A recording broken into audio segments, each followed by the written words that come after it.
Hi viewers, நம்ம இந்த வீடியோவில் என்ன பார்க்க போகிறோம்னா பாரம்பரிய முறையில் செய்யக்கூடிய மட்டன் குழம்பு தாங்க பார்க்க போகிறோம். இந்த மட்டன் குழம்புல நம்ம இஞ்சி பூண்டு யூஸ் பண்ண போகிறது இல்லைங்க, தக்காளியும் யூஸ் பண்ணாமல் நம்ம பாரம்பரிய முறைப்படி செய்யக்கூடிய மட்டன் குழம்பு தாங்க. இந்த மட்டன் குழம்பு கூட நம்ம உருளைக்கிழங்கு போட்டு நம்ம செய்கிறோங்க.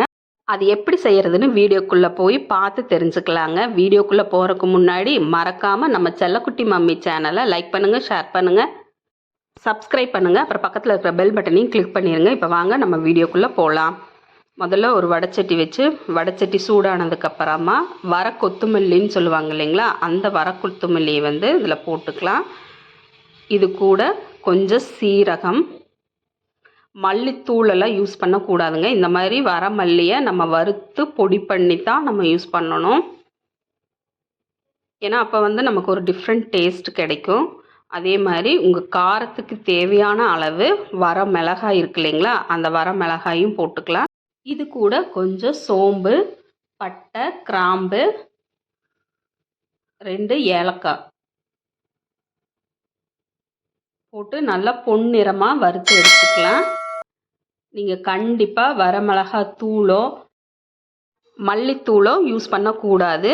அந்த டேஸ்ட் வேறு மாதிரி இருக்கும். இந்த மாதிரி இன்ஸ்டண்ட்டாக இப்போவே வறுத்து நம்ம இப்போவே பொடி பண்ணி போடும்போது அதனோட டேஸ்ட் கண்டிப்பாக வேறு மாதிரி இருக்குங்க. நீங்களும் ட்ரை பண்ணி பாருங்கள். அப்போ தான் உங்களுக்கும் அந்த டிஃப்ரெண்ட் டேஸ்ட்டு தெரிய வரும். பொன்னிறமாக ஆனதுக்கப்புறமா வேற ஒரு தட்டில் மாற்றிட்டு அதே வடைச்சட்டி வச்சு வடைச்சட்டி சூடானதுக்கப்புறம் கொஞ்சம் கடலெண்ணெய் சூடானதுக்கப்புறம் சின்ன வெங்காயம், உங்கள் குழம்புக்கு தேவையான அளவுக்கு சின்ன வெங்காயம் யூஸ் பண்ணிக்கோங்க. கண்டிப்பாக பெரிய வெங்காயம் யூஸ் பண்ணக்கூடாது, சின்ன வெங்காயம் தான் யூஸ் பண்ணணும். வெங்காயத்தோட பச்சை வாசனை போகணுங்கிறதுக்காக அது மேலே கொஞ்சம் உப்பு தூவிக்கலாம். உப்பு தூவிட்டு நல்லா வறுத்து எடுத்துக்கலாம். நல்லா கோல்டன் ப்ரௌன் கலர் வரணுங்க, அந்தளவுக்கு நல்லா வறுக்கணும், இல்லைன்னா பச்சை வாசம் அடிக்கும். இங்கே பாருங்கள், இந்த மாதிரி கலர் வரணும். அந்த அளவுக்கு நீங்கள் அடுப்பை சிம்மில் வச்சுட்டு நல்லா வறுத்து எடுத்துக்கோங்க. இப்போ நமக்கு தேவையான மசாலாவெல்லாம் நம்ம வறுத்துட்டோம். இப்போ வாங்க நம்ம சட்டி வச்சு குழம்பு எப்படி செய்கிறதுன்னு பார்த்துக்கலாம். அதுக்குள்ளே இது ஆறட்டும். நம்ம இது கூட தேங்காய் வச்சு அரைக்க போகிறோம். இப்போ நம்ம மட்டன் குழம்பு வைக்கிறதுக்கு தேவையான சட்டி வச்சுட்டு சட்டி நல்லா சூடானதுக்கப்புறமா கடலெண்ணெய் ஊற்றிக்கலாம். கடலெண்ணெய் நல்லா சூடானதுக்கப்புறமா கொஞ்சம் கடுகு நல்லா பொரிஞ்சு வந்ததுக்கப்புறமா கொஞ்சம் கருவேப்பிலை நல்லா பொரிஞ்சு வந்ததுக்கப்புறமா இது கூட நம்ம அலாசி வச்சிருக்கிற மட்டன் போட்டுக்கலாம்.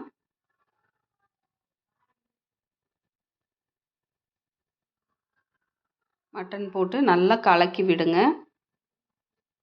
இது கூட நம்ம கட் பண்ணி வச்சிருக்கிற உருளைக்கிழங்கு போட்டு நல்லா கலக்கி விட்டுக்கலாம்.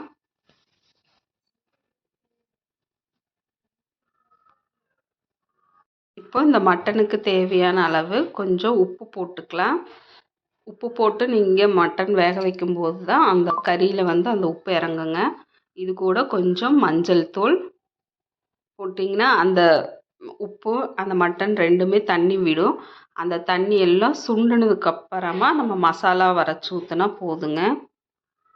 அடி பிடிக்காமல் நல்லா கலரி மட்டும் விடுங்க. இதில் நம்ம எக்ஸ்ட்ரா தண்ணியெல்லாம் எதுவும் விட வேண்டாம். நம்ம உப்பு போட்டிருக்கனால அதுவே தண்ணி விடுங்க. இப்போ இது வெந்துக்கிட்டு இருக்கட்டும். இதுக்கு தேவையான நம்ம மசாலாவை அரைச்சிட்டு வந்துடலாம். கொஞ்சம் தேங்காய், இந்த தேங்காய் கூடயே இந்த வரமல்லி, வரமிளகாய் இதெல்லாம் போட்டோம் இல்லைங்களா, அதை போட்டு அரைச்சி எடுத்துக்கலாம். அதுக்கப்புறமா நம்ம வதக்கி வச்சிருக்கிற வெங்காயம் அதையும் போட்டு நல்லா அரைச்சி எடுத்துக்கலாம். நல்லா மையாக அரைச்சி எடுத்துக்குங்க, ரொம்ப திப்பியாக இருக்கக்கூடாது. இப்போ நம்ம அரைச்சி எடுத்ததை இங்கே பாருங்கள், நல்லா தண்ணி எல்லாம் சுண்டி வந்துருச்சு.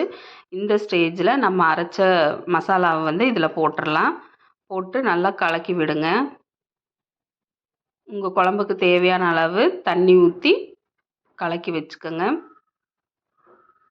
ஆட்களுக்கு தேவையான அளவு தண்ணி ஊற்றிக்குங்க. மட்டன் குழம்பு பொதுவாகவே கொஞ்சம் தண்ணியாக இருந்தால் கொஞ்சம் நல்லாயிருக்கும்.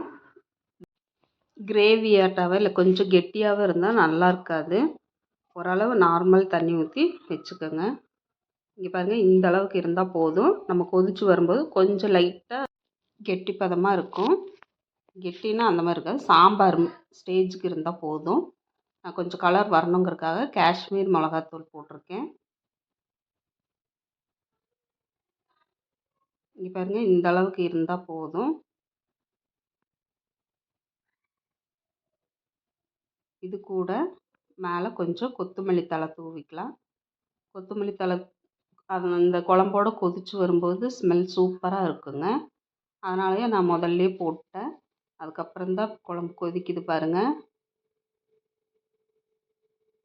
பாருங்கள், தண்ணி கொஞ்சம் குறைஞ்சிருச்சு, மட்டனும் வெந்துருச்சு, உருளைக்கிழங்கும் நல்லா வெந்துருச்சு. இந்த ஸ்டேஜில் நீங்கள் அடுப்பை ஆஃப் பண்ணிடலாம். நமக்கு தேவையான பாரம்பரிய முறையில் செய்யக்கூடிய மட்டன் குழம்பு ரெடி ஆயிடுச்சுங்க.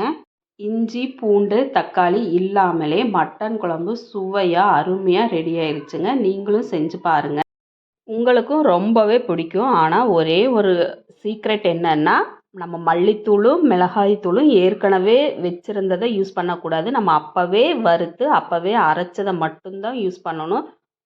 அதுதான் இந்த குழம்போட சீக்ரெட்டுங்க. நான் உங்களை அடுத்த வீடியோவில் சந்திக்கிறேன். டாட்டா, பாய்.